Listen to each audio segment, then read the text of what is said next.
Welcome to this webinar series, part of COVID-19 Bands at the Conservatory, the semester that we're leading 11 sessions on various topics. Tonight we're going to be discussing cultural sensitivity in the arts, a subject that I know many of us care profoundly and deeply about.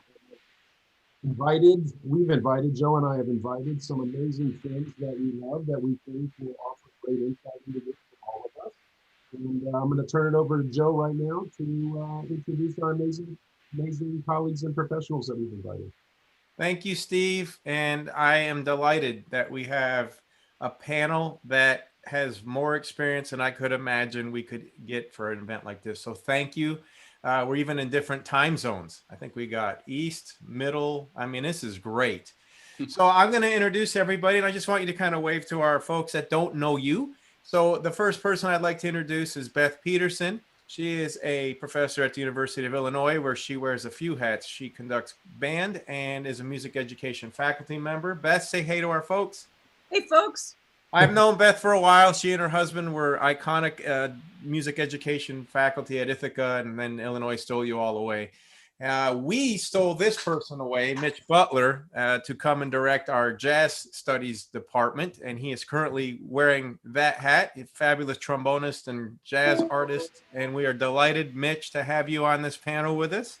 Thank you. And you are not in Kansas City right now either. You are in South Carolina, right? So, and then lastly, a colleague that Steve and I have known for quite a long time, and we love her and have had her on our faculty and shared in conducting symposia with her.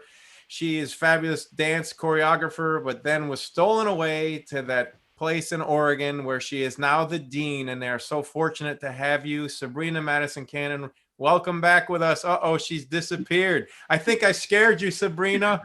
There you are. Hello. Did I scare you away? I was like, oh no. Well, we are thrilled, as I mentioned up front, to have you all. And the questions that were generated that you've seen came from about 130 of our students who are on this virtual opportunity this semester. And these are the questions that came to the surface the most when we read all of those.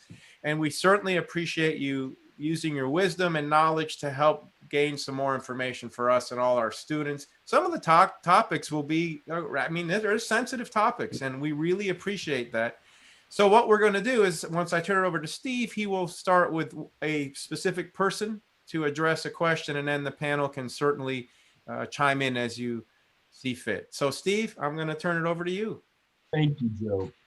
So the first question that our students submitted is, how can one best spread positivity and awareness of social issues in the music world, especially right now? And we can replace that word music with the arts world, because Sabrina, we know your background is dance, so that's fine. But just how can we spread positivity of social issues through the art world, especially right now? Sabrina, do you want to start with that?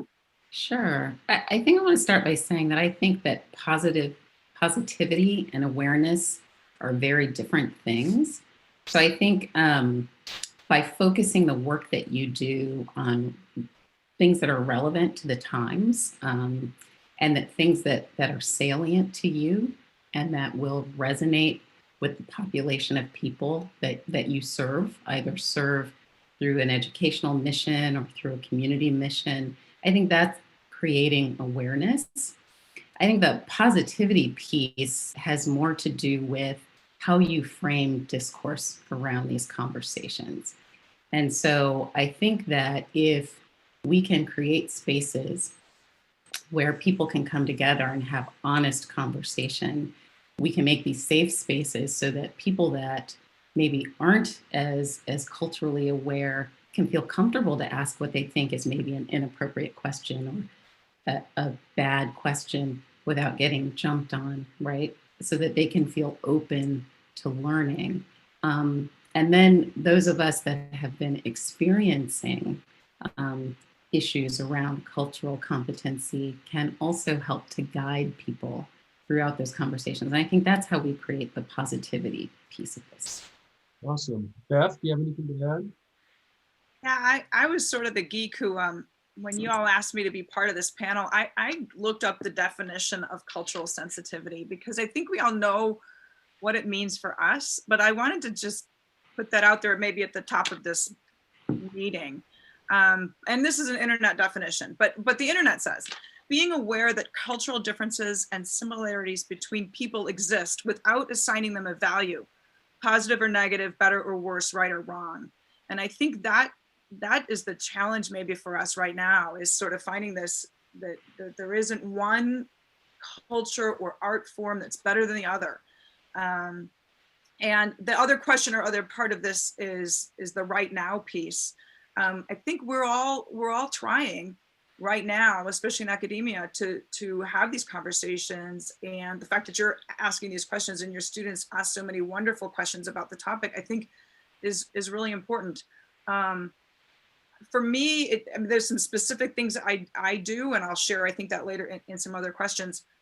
One other thing though, I ran across this over the weekend, and I would ask your students to watch this. It's a YouTube clip with the New York Philharmonic Brass Quintet playing a piece by Anthony Barfield. And the piece is called Harlem, and it's based on a poem by Langston Hughes. And it's a beautiful thing that's happening right now. It's a beautiful poem.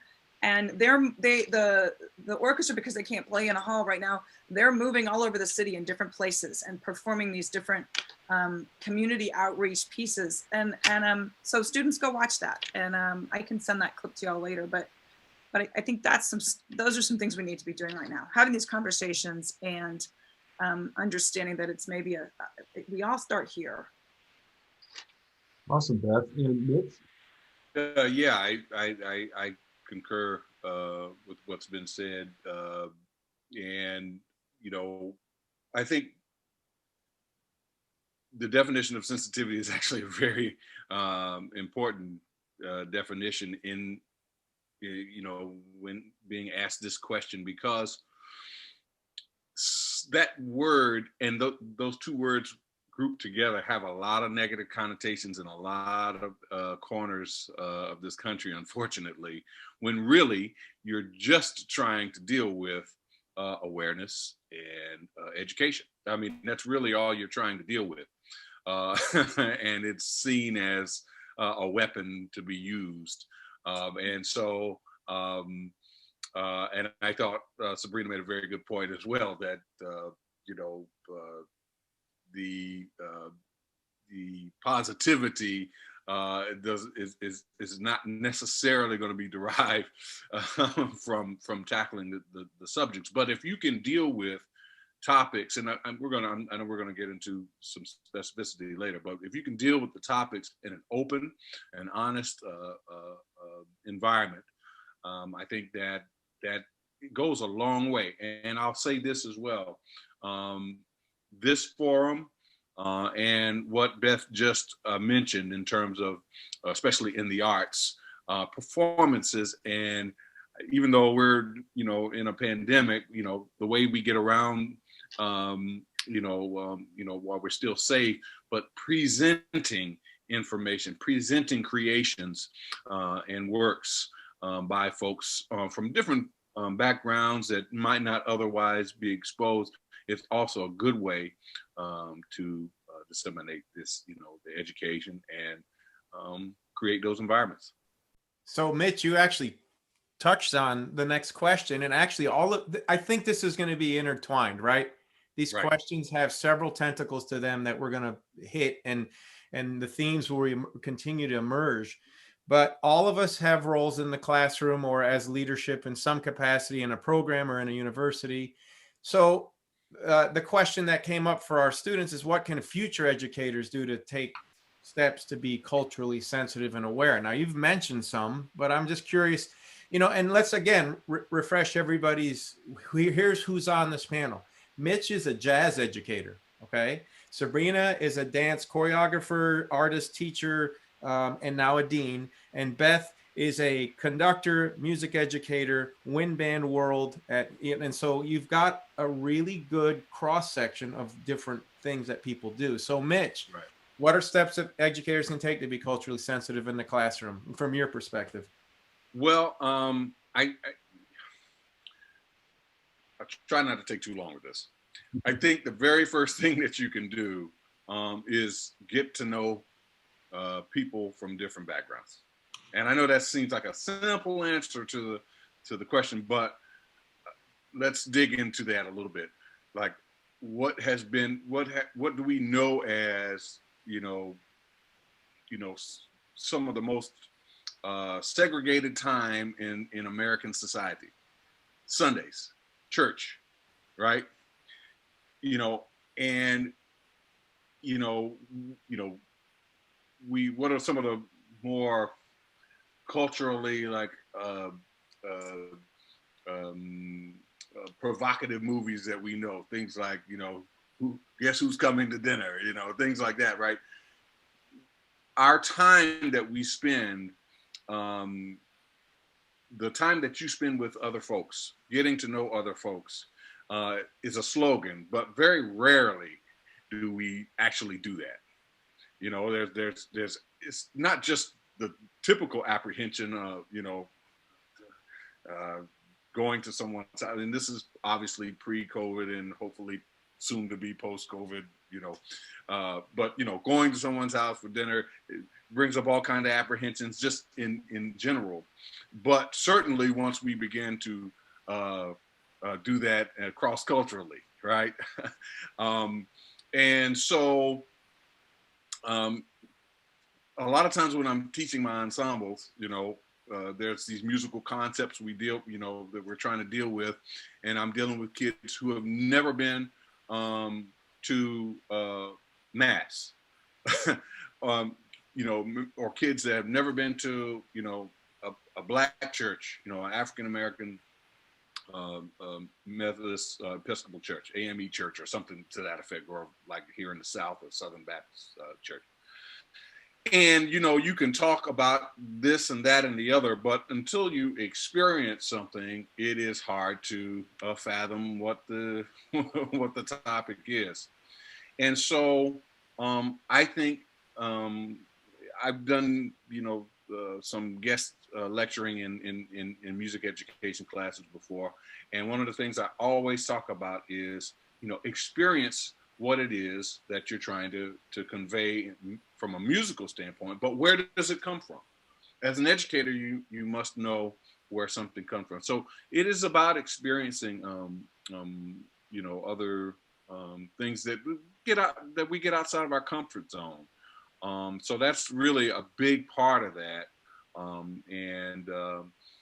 My experience, I've been lucky. I think most of us here on the screen have been lucky. We've lived in different places. We've lived in the North and the South and the East and the West.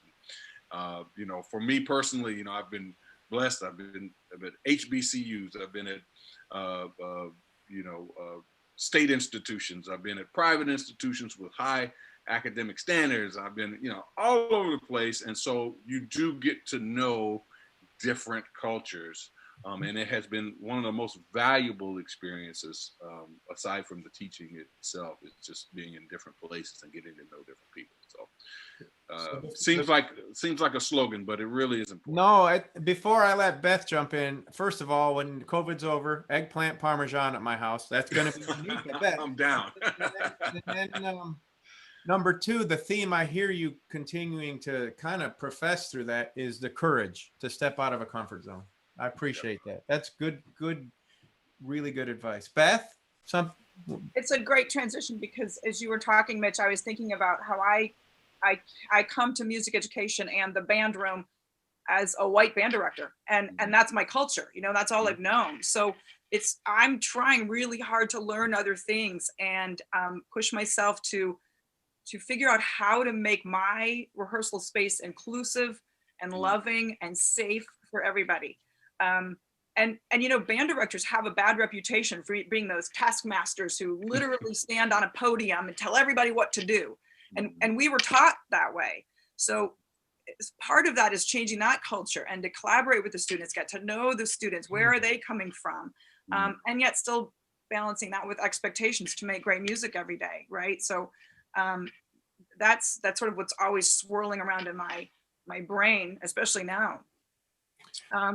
I think some specific things that we can do as future educators, and we talked about this a little bit before we started taping, asking students their pronouns. and calling students by the names they want to be called. The name on the roster might be different than the name they want to be called, and you have to learn that.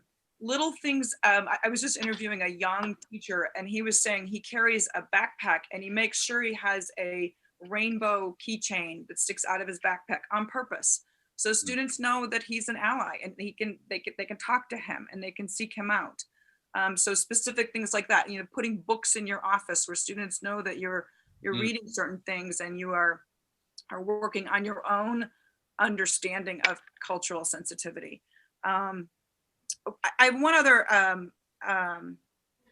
example that I'll share, which is something I just learned, and I just did this. We did a piece that was called American Tapestry, and it's a COVID piece for me because it was a chamber piece.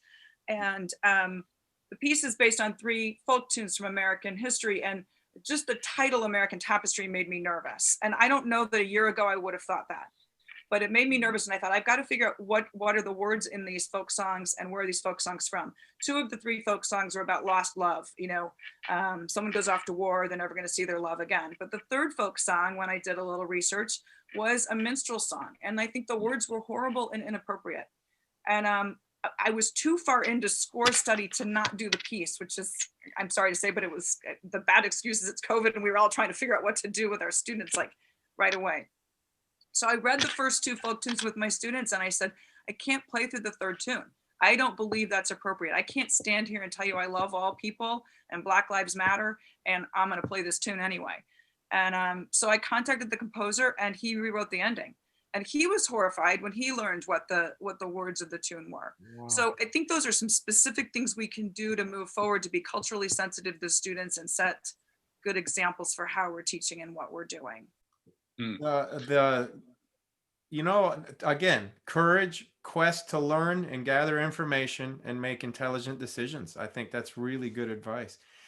Sabrina? Yeah, I think Beth, her sentiments are a good segue into what I was going to say in terms of inclusive teaching. And I think instructors can be intentional about including resources and perspective from a spectrum of voices. It helps you know that all students are feeling included in that educational experience. I think that when you're having discussions, making sure that all students are being heard. So, you know, research will tell you that students from underrepresented areas will be less likely to stand up and advocate for themselves. And so pulling them out to, you know, so that they don't necessarily have to always self-advocate when there's a discussion, especially when there's a discussion around race. I think making sure that students aren't afraid to ask questions about things that they may not have experienced. And then getting to what Mitch said, there's a lot of things that we haven't experienced that we don't feel as confident about teaching. So I think broadening our own experiences that then we can bring into the classroom, I think that's all a part of making this sort of, I'd like to say cultural competency beyond cultural sensitivity, right? Making us really prepared to be able to educate these students for a more culturally competent experience. That is so, I mean, you're right on the money. Last year we were asked to reconsider some of the things, some of the material in jazz history. I restructured the class, and it became, you know, I really encourage the students to, you know, present and talk a lot more than just me reading down the notes and talk blah, blah, blah, blah. So we did that, and when we got to our 4th topic for the semester, it was entitled Jazz and Race. And I had, you know, by the end of the 3rd topic, I'd finally gotten the students to talk, and, you know, we were, you know, having really nice conversation, and we got to that subject, and it was crickets for the first couple of classes. And it's like, okay, I know that you know, we're uncomfortable talking about this subject, but it is as plain as day, and it is as American as apple pie. So it's time for us to get unafraid and talk about what it is that, you know, we know, don't know, feel comfortable with, don't feel comfortable with. And that is really half the battle of getting outside of the comfort zone. You know, the word courage, we all have to deal with it. You know, we all have to deal with it. And so, yeah, Sabrina, you're right on the money. And Beth, I'll just say, you know, I just applaud, you know, not just being aware, but taking action. And even if you had played the piece, knowing what it is, and I know we're going to get into the subject, so I don't want to say too much about it, but knowing what it is and still, you know, even if you had done that, I think the awareness is really half the battle, or 90% of the battle. Beautiful. Well, I'm going to just jump in and say to all of you, like a week or 10 days ago, I had contacted Joe and Steve, and I said, I can't be on this panel. I don't know anything about this topic. And as we started to talk, I realized, okay, if I don't know, I can at least approach this from what I don't know. I'm trying to learn these things, and I have tons of questions. So if nothing else, to the students out there, you got to keep asking and keep talking and keep trying, and taking that risk. So yeah, and Mitch, for me, it's like, am I going to say the wrong thing? You know, and the white fragility thing. I don't want to offend or be wrong. But so we got to try. So thanks for your patience with me. Absolutely, it's, yeah. Just as when I work with our grad students in conducting and they are given a new piece to learn from me, and I ask them not to form opinions on it. I just ask them to objectively describe it to me, like just listen to hear instead of listening to respond, and allowing yourself the time and space to ponder and think and reconcile a different perspective. And I think we all grow through those different perspectives. Mitch alluded to earlier, and I think it's beautifully stated. I've always believed that exposure and education are the way that we can get out of most perils in society, and if it's presented in the right way. So one of the things about steps that future educators can do to be culturally sensitive in the classroom is, it's obvious, but I think the things we choose to use as examples, and who we model, and what repertoire we play, and who it's written by, and I mean, 1,000 different variables, sexual orientation, and everything that it makes us so beautiful as a large community of people. I think those are all. How in the end is that not going to make the world a more beautiful together place? Of course, that's right. That's how the outcome, it will be a natural evolution of that. I'm happy that these conversations are going on. It doesn't mean they're easy. It's terribly difficult if you look like me. I'm with Beth in that. These are scary things, but we have to be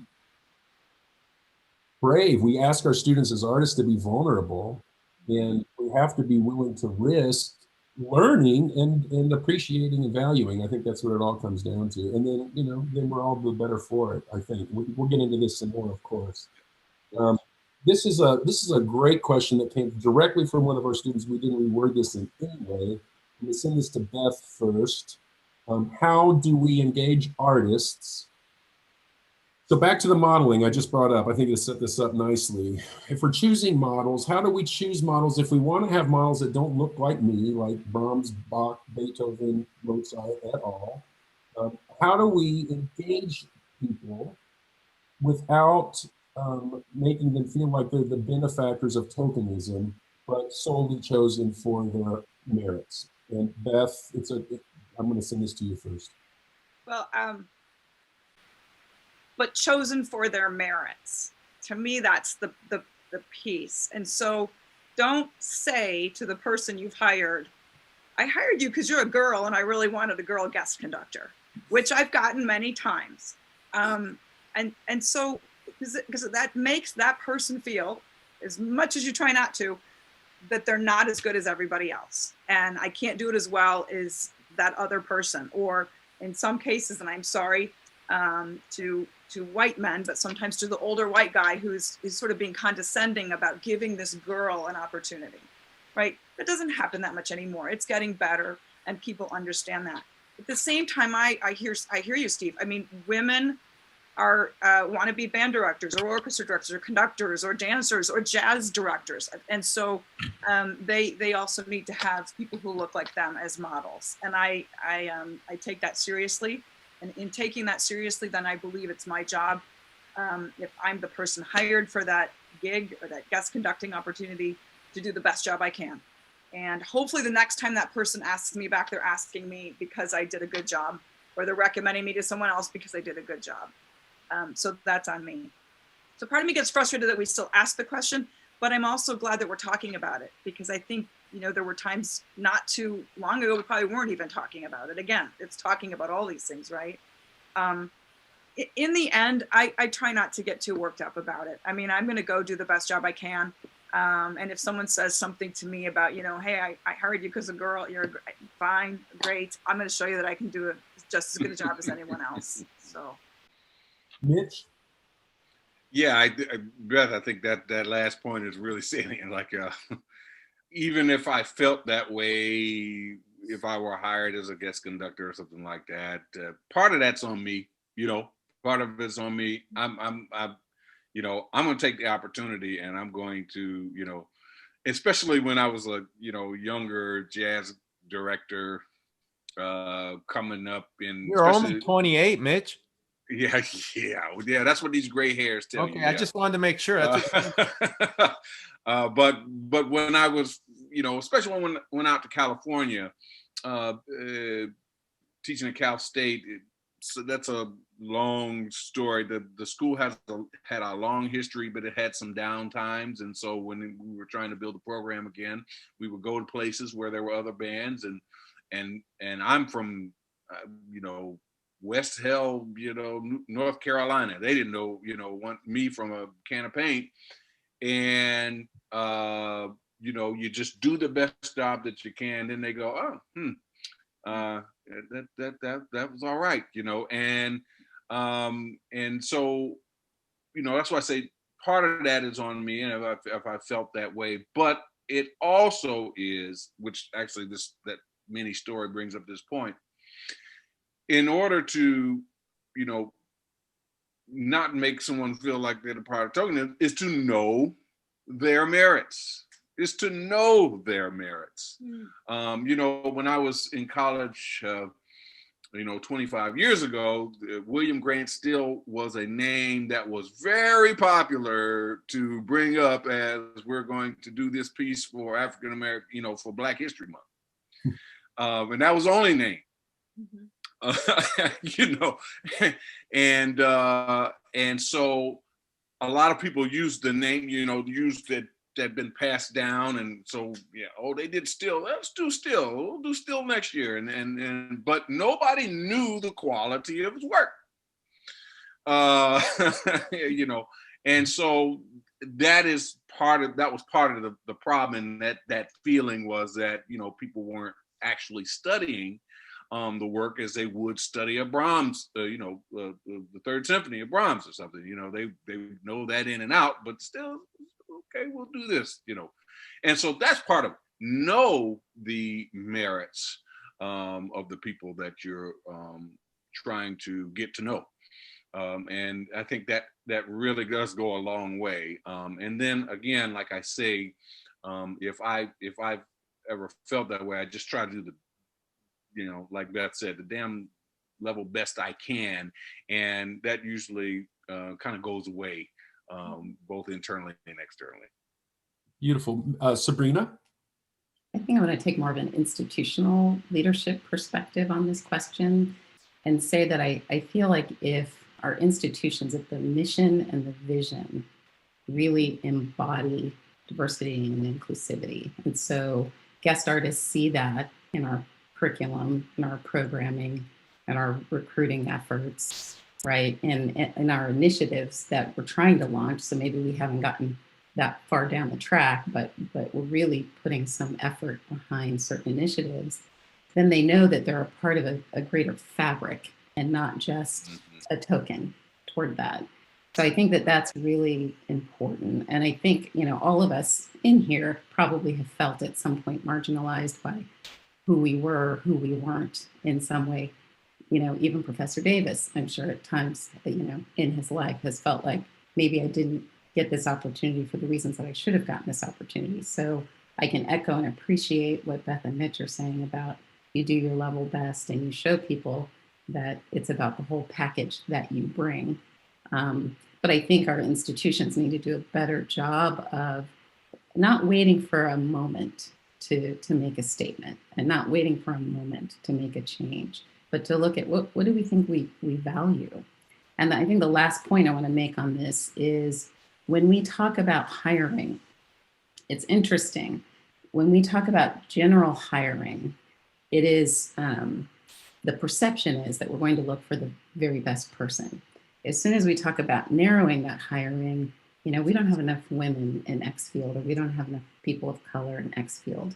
The question that comes up is, well, you're not suggesting that we put quality behind that.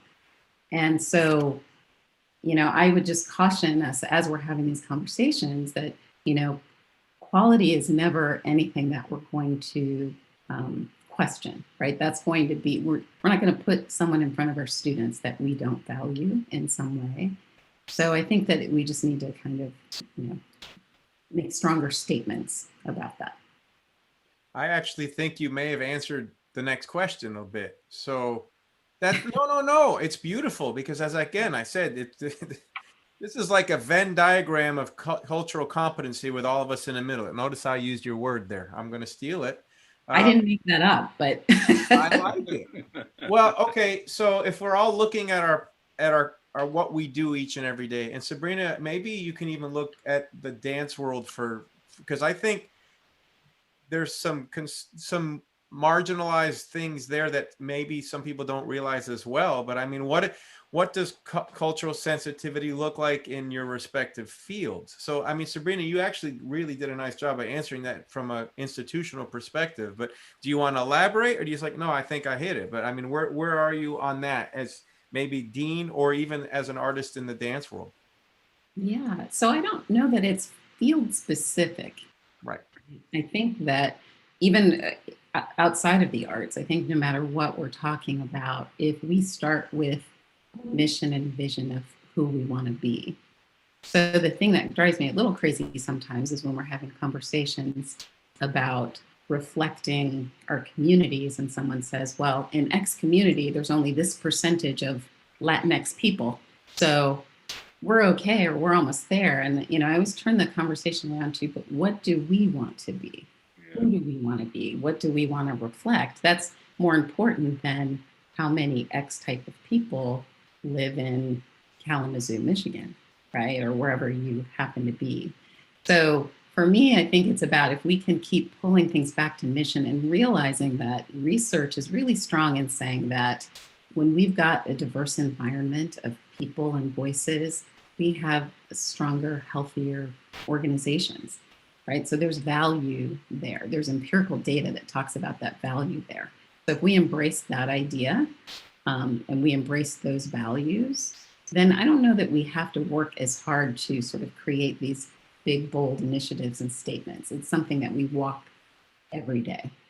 Does that make sense? Yeah, yeah. I answered your question.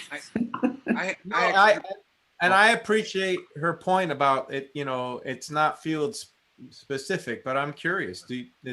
Mitch, where are you at? Well, actually, I wanted to ask Sabrina a question. Sure. How do you? I guess the easy question is, how do you deal with that? How do you make an institution, value diversity, cultural sensitivity is what we're I guess our umbrella, but I'm really thinking about diversity, right? And what kind of changes can be made to reflect, that value, I mean, I guess that's the easiest way to ask that question from your experience. Yeah, well, I think there's a couple of different things. I mean, you could start with data, right? People sometimes respond to this data shows that these types of institutions are healthier, more productive, all of this. And you could start with that. I think the other piece of this, though, is to look at the sort of the globalization of all of our fields. And if we want our students to be successful in this world, we want them to be able to interact with all different kinds of people. And I don't know that there is a faculty member on the planet that would argue against that with you. I think that generally what a person might say, it's and this isn't one of the questions, but I'll just go there. I think sometimes what people might say is, well, I don't see color, or I welcome everyone, or right. And we realize that that's in many ways, okay, maybe you don't think you're being racist, but you're certainly not being anti-racist in saying that, right? You're not being intentional about being inclusive in your language. So I think sort of shifting people's mindset to, do you want this orchestra to fully reflect the world? And do you want these students to be able to embrace different cultures and different ideas, right? Part of what what I love about ensemble directors so much is they touch every part of the institution, right? Even musicians will touch dance in that way, right? So I think that they have an opportunity to make a really big impact. So if you start to have those conversations with the people about, what are we trying to do here? What are our values around this? Then I think the natural follow-up conversations will take you down the path that you want to go to. I think the interesting thing you said is, people say, well, I don't see color, or, and you mentioned that maybe Steve has felt this. I mean, I know I have felt it. And people make assumptions based on just what they see and what they believe, and like, oh, well, you're from here, and that is also an awareness that some people it seems like a natural response. Oh, well, and that's it. So I have felt it, and I know we can all reflect on that. So the depth of this conversation is so helpful to just unpack some of the things that we all need to be aware of. So, Beth, I'm sorry, I didn't mean to leave you. Do you have a follow-up on this? I have a question, I guess, for everybody. And yeah, I'm going to take like what Sabrina said, sort of about sure institution to an ensemble, because that's what I do, and I know some of you do that on this panel too. But using music and using the music you program, and using the way you program and what you do, using that to teach your students about these issues, right? And so it's programming. I guess I'm not asking a question anymore, I'm giving you my opinion, but but do you all see this, or is this a way to use music, that what you pick and how you teach it and how you talk about the story behind that piece that a BIPOC composer composed? Isn't that what we should be doing to help in some ways communities that are really white and maybe resistant to this? Can we use music to change? Yeah, I think all of the arts, I think we're perfectly poised to help sort of bring people to ideas and conversations that are difficult to have just verbally many times. And, we're able to set the stage and sometimes not always, but maybe sometimes make an environment that's more open to the conversation. Mm-hmm. That's my thinking. Yeah, and I think the music itself, well, as a music person, I think the music itself definitely can be used that way. And I'll just give you a very quick example. You talk about assumptions, Joe. To me, it's not negative. It makes me smile, obviously, and laugh a little. But some of the charts that I'll pull sometimes in different places surprises my students. And so just about everywhere I've been, I've always tried to pull out a Benny Goodman tune. And so I kid, and jazz is a little different, American art form, a lot of African American pioneers. So the kids are aware of this, but I'll pull out Benny Goodman and say, you want to play Benny Goodman? Yeah, I want to play Benny Goodman. The charts are great. and the band was swinging. And let me tell you a little bit of something about it. And I use that as an educational experience. Did you know Fletcher Henderson was his main arranger? Well, first I have to say, some of them say, well, who's Fletcher Henderson? And then you say, okay, all right, well, Fletcher Henderson had the first big band that we know of, right? And he was an African-American musician. And so, and he was with Benny Goodman in the 30s? Yes. And did you know that Benny Goodman had the first well-known integrated band? Okay, all right. Wow, there were people. Yes, that's right. So, and then you also use that as teaching for the greater community. You take that piece, you play that at the concert. The people, you say, Benny Goodman had the first integrated band. Oh, wow, didn't know that. You put that information in their laps, and hopefully you do some good with it. And that's part of, what we do. So Beth, you're right on the money, I think.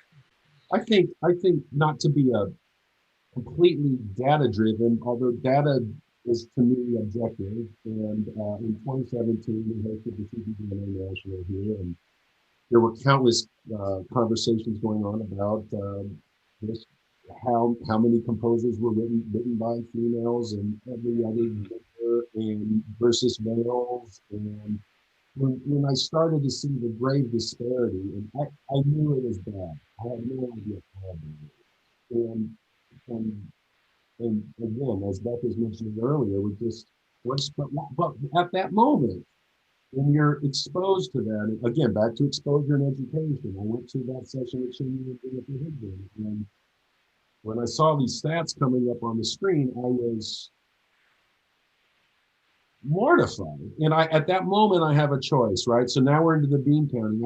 How is this going to get better if someone in a position of leadership, like myself and like Joe and like Beth and like all of us, frankly, we have choices we can make, right? And we can make choices, tangible choices with intentionality that can help us along to a more equal both opportunity and outcome scenario, right? And a couple years ago, 4 years ago, at that 2017, I had some really long and hard talks with myself, and I said, this is interesting, and this is, I haven't ever admitted this in public, but I will right now.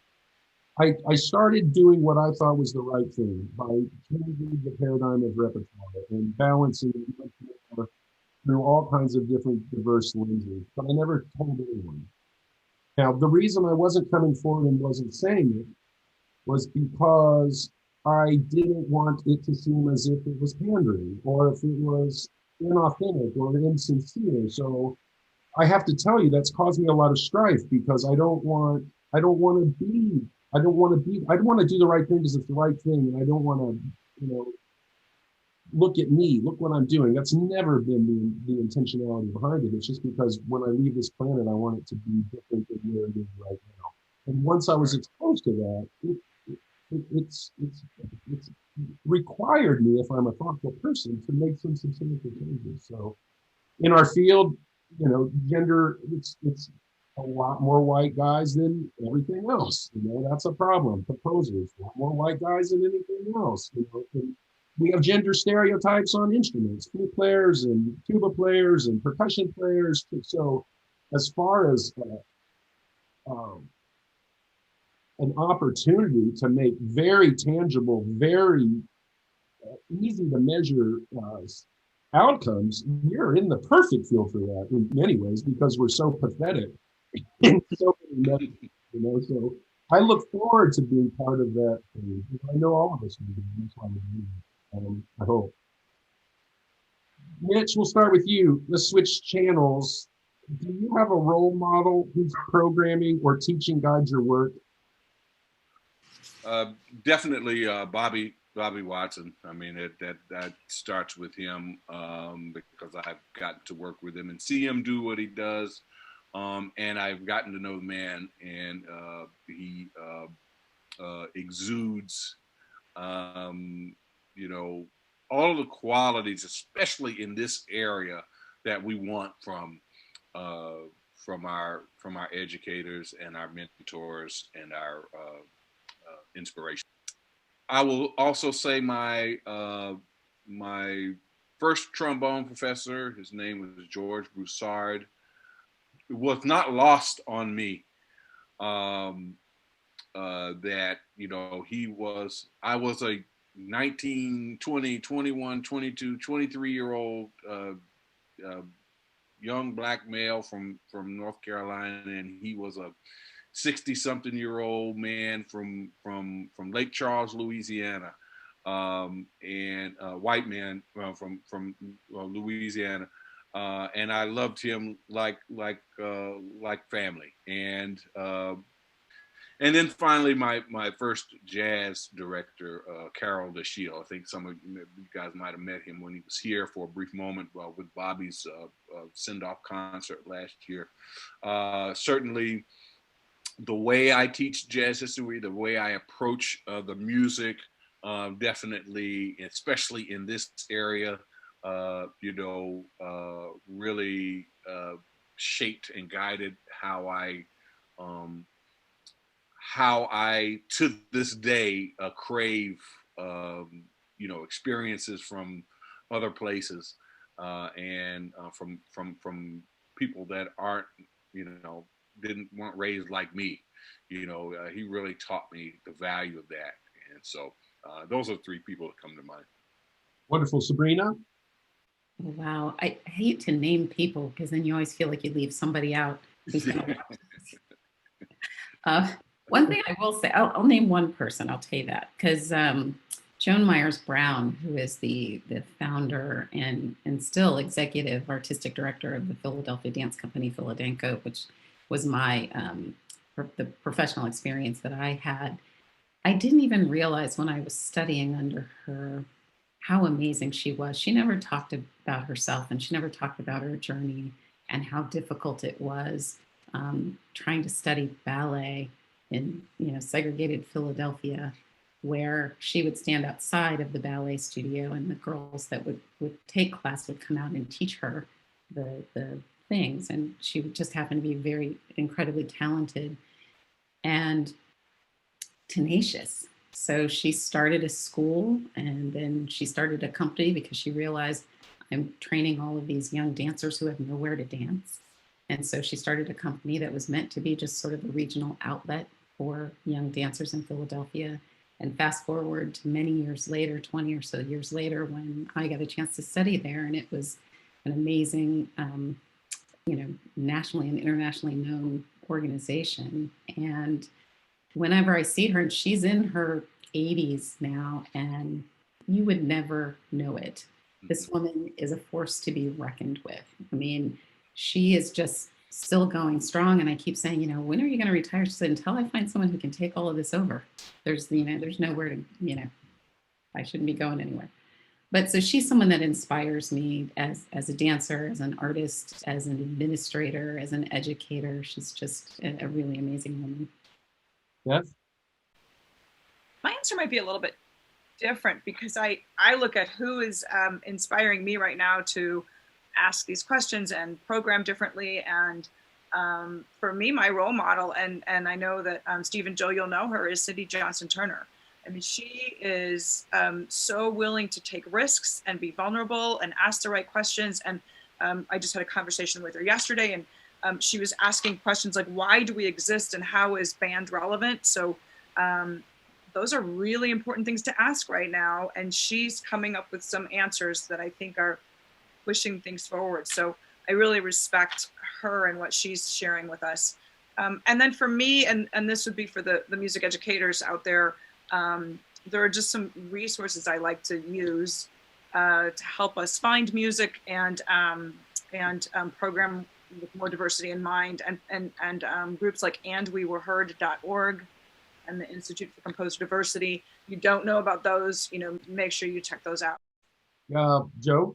Beth, this question probably was the most asked in some kind of manner or other. And we were like, okay, this has got to, I mean, we look at the history books and we know that there are artists and composers who are historically racist. How do we talk? Do we play their music? Do we dance their stuff? What do we do? I mean, Yeah, that was a question that comes up from the students. How do you approach speaking about these people and programming their music? One of the, Joe, you had shared some of the questions with me earlier, and one of the questions had to do with, do we celebrate composers who we know were racist? And so that's really important, because my answer to that would be no, we don't celebrate. But what does the word celebrate mean? If it means an entire concert of Percy Granger's music, no, I don't think we do that. I don't think we would do that anyway, maybe. And for right now, for me, it's about the students' comfort level. If my students are not comfortable doing a piece by a person who was racist, I'm not going to make them do that right now. Maybe there's an opportunity to talk about that. I think we've already mentioned that. You talk about that person and what their contributions were or are, or why that's great music. In a more specific example, there's a piece called Irish Tune from County Derry by Granger, and in a conducting class, it's a great piece for young conductors to learn how to start a piece of music on beat 2. And that's a hard thing to be able to do, right? Like, you have to have a lot of impulse of will to get the musicians to start. We were doing that in a conducting class I teach this semester, and I just said, I'm not going to go there. I'm not going to do that piece because I don't know that we're ready to talk about that. And then in the next chapter, I said to the students, pick a piece you've always wanted to do. And one of the students who I thought would be really concerned about doing Granger couldn't decide whether he wanted to do Colonial Song or Shepherd's Hay. So, I like, you pick, you tell me what you're comfortable with. But I think we have to talk about it. And then one other thing I'll share is that just on CBS Sunday Morning this last Sunday, there was a conversation about taking down statues, and do we elevate statues? Do we take them down? And there were two really smart historians there, and they said people are complicated. We need to know our history. We need to be able to talk about it. So I think that's where I'm leaning in the future. I need to talk about those composers and what they did add, and their complicated lives, and what their art gave us. But celebrate, maybe not. Good wisdom. I really appreciate that. Sabrina? Yeah, so I probably have a different take on this than you might think. I guess I feel that if we omitted all of the past artists that had racist tendencies, there's so much we would not study. So I look at it more as providing the appropriate historical context, and then the space for students to be able to explore and talk about that. Don't hide what was going on culturally at the time. Talk about why those folks may have had the ideologies that they had. Again, I agree with Beth, not to celebrate that, but that doesn't mean that they didn't create great art at that time, right? And so our students still want to be able to engage them with that, but then be prepared to speak about why it's important to study that person. May I interrupt you for a second with your dean hat on? We've come across this before. We program a master work, and a student said, "Do you understand the historical context of this particular movement?" Now that we know that this information's out there, do you never program it again? Do you pull the student out? I'm going to let you finish, Sabrina, but your point was very well taken. How do we respond when a student feels so for instance, even if it's not a student, sometimes it's a community. So the Oregon Bach Festival is also under the auspices of my school. And even though we postponed the festival this year, we were programmed to do St. John Passion. And so instead of saying or not saying that there were some complexities around this, we were planning to engage the Jewish community in conversations around it. And then to have panel discussions and, curtain conversations. And, I think that's the better way. Let me not say better. It's more comfortable for me to illuminate the elephant in the room. Let's not walk around it. Let's not look at it. Let's confront it, and let's talk about why this is painful, and then talk about still why we want to engage with it on some level. Mitch, Sabrina, thank you. I get it. I mean, that's really important that we educate and inform. And I think this is evolutionary. As we keep growing as a community that's aware, I think we all have to be sensitive and look at ways to educate ourselves and our population. Now, Mitch, I'm going to ask you this a little bit. As a jazz educator, where have you seen this? Um, Have you seen it? it's a little different. One thing we know about you know, jazz and segregation is that, you know, after hours, a lot of the musicians would get together and trade, you know, licks and ideas and, you know, that kind of, so it's a little different, but it still was in the world of segregation, certainly, and in America. And so you know, if something is brought to my attention, this kind of, I guess I'm transitioning back to what Sabrina was talking about. If something's brought to my attention, then what I typically do is first I go and say, okay, I didn't know that. Let me go and check this out. And once you find out the information, it's very important to have the conversation, talk about, you know, what was. But if there is value in the music or the work that you're doing, you know, particularly if it's something that had not been done in another area, it's important that this technique be learned or that this composition be tackled, because this is something that you're not going to find anywhere else. And it's a technique that's still used today. So context is really, really, really important. And so I really appreciate Sabrina saying that, because that's the first thing that pops in my head.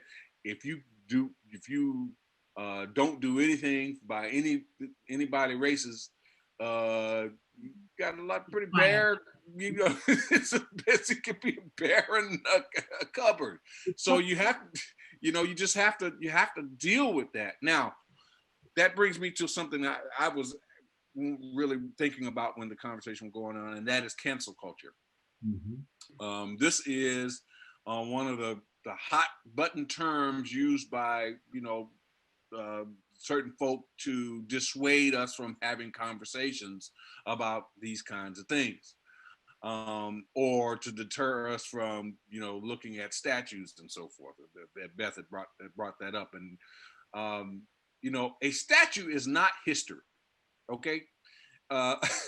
You know, so, you know, anybody that tells you that if you want to remove a statue because that person had, you know, slaves or had espoused a lot of, you know, anti-human, was what I call it, anti-human opinions.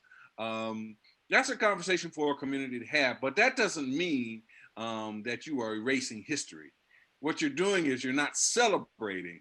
You know, a statue is celebration, right? You know, the Lakers just won the championship.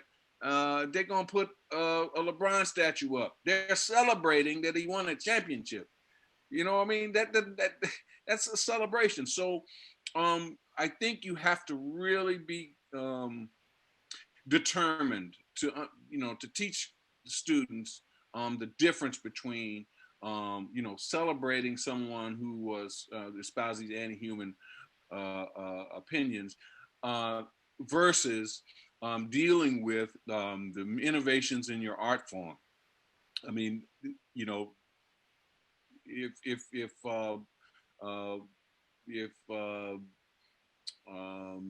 there's a problem with someone who is a master arranger, and they come out with all of these views, you know, yeah, I won't buy their record, but I can certainly study their score and certainly say, all right, you know, this is, and nobody else is doing this.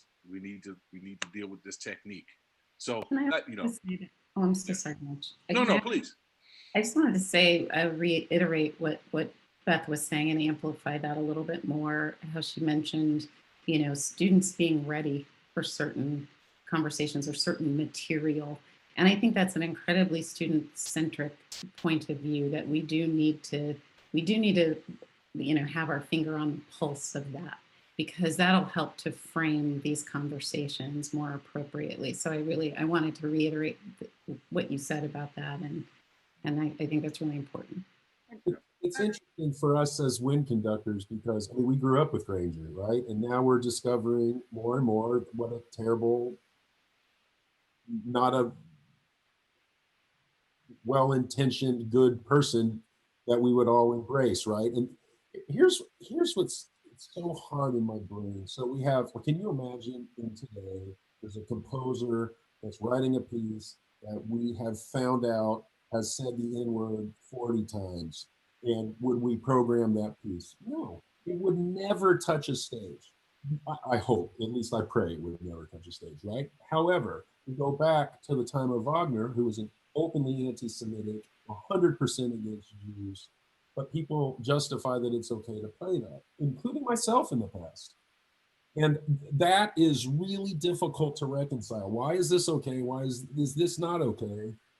And then it's just a tricky, slippery slope that causes and then, movement that Joe is talking about in Mussorgsky. We grew up with pictures at an exhibition, it's part of the canon. And now we have to really reconcile whether or not we're comfortable doing this or not. And it's not easy. This is not easy. I think Beth's comment about context, and Sabrina talked about context too, and I think about educating people, hearing all perspectives and all sides, and it's hard. It's very difficult, and we're not going to solve it in this conversation. That is for sure.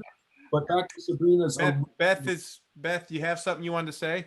Well, I just was going to add, in that whole statue thing, one of the things I said in CBS Sunday Morning is maybe we need to add more statues.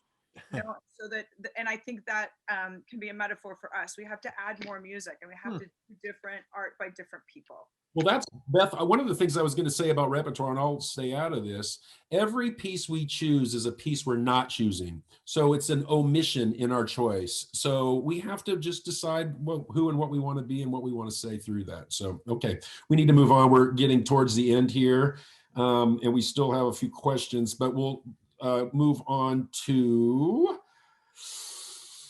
Oh, what do I want to ask? Joe, do you have something you want to ask? Yeah, our students want to know about a resource. So instead of just giving us a litany, read this book, go to this podcast, or look at this website. Sabrina?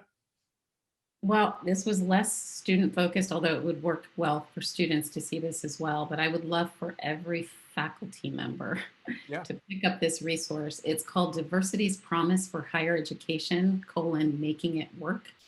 And it's by Dr. Daryl Smith, who actually, I first met Daryl Smith at UMKC. She was there to do some workshops for leadership on campus.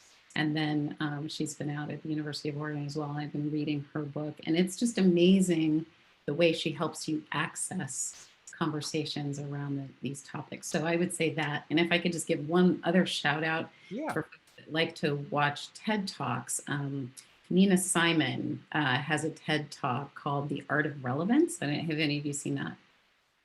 I think that's a wonderful one for students, faculty, staff folks to see. That's awesome. Mm-hmm. Mitch, the golden resource, gonna solve everybody's problem. I had Sabrina, they're all taking notes. Like, wait a minute, I need that. Yeah, I was thinking. That's exactly what I'm doing. I'm going to ask you again, Sabrina, because I didn't get. No worries. We'll have them in the link to the video. Yeah, mine.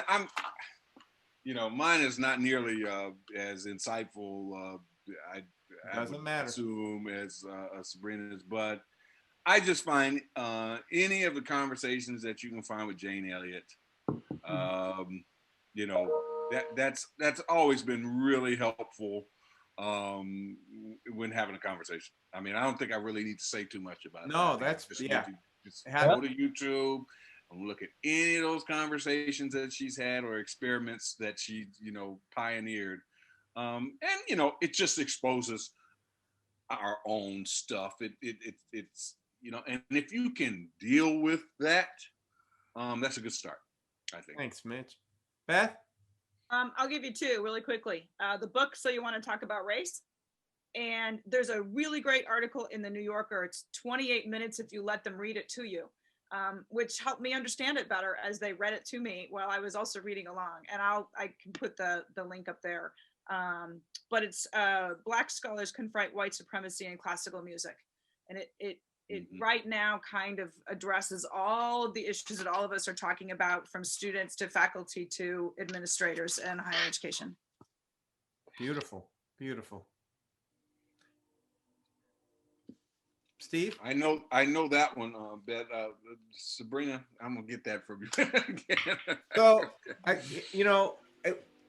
think this conversation could last a good while, but I know that some of the people on the East Coast need to go to bed. So what are the good things that you've seen? Or I'll give you two options. We'll make this the last one. What are some improvements or the awareness that you've seen, or something that you want to just speak about that maybe we haven't covered? Because the students asked great questions, and there was by no way we were going to hit these all. So optimism of things that you see this is working, or just something you want to share. I'll give it to you that way. So I will start with Mitch. Well, gosh. Okay. Very quickly, I will say the good things that I've seen. I can start right here, right now. This is, I've never done anything like this in the 20 years in teaching post-secondary education. Never come close to it. Where we have a forum, a panel that students are going to watch and have, discussion and study about. I would love to reconvene at some point and speak directly with them, answer their questions in real time, so that we can, I can recount some stories and some things and take questions from them, because the way they see these subjects is so much different than the way I saw these subjects at their age, and the way my parents saw this subject at their age, and so on and so forth. So I would really be interested in having that back and forth with them. But that leads me to the last good thing I'd say, which is exactly what Steve said. In these rallies and these voices speaking out, we've never seen them be so multicultural, with people with good intention. All the polling suggests that more people understand that we need to do a lot more work.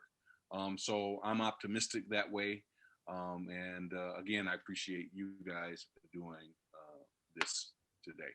Thank you, Mitch. Beth?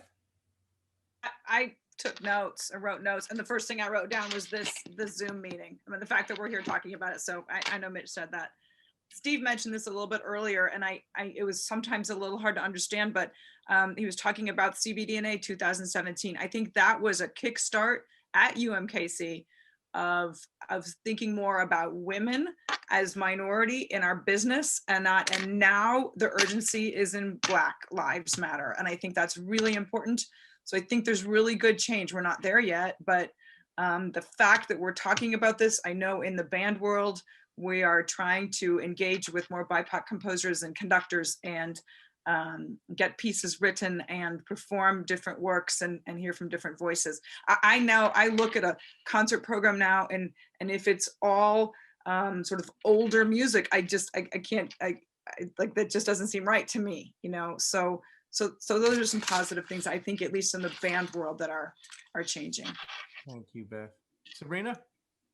I think the positive thing is we've all grown from this, and I'm incredibly proud of all of our students, across the nation.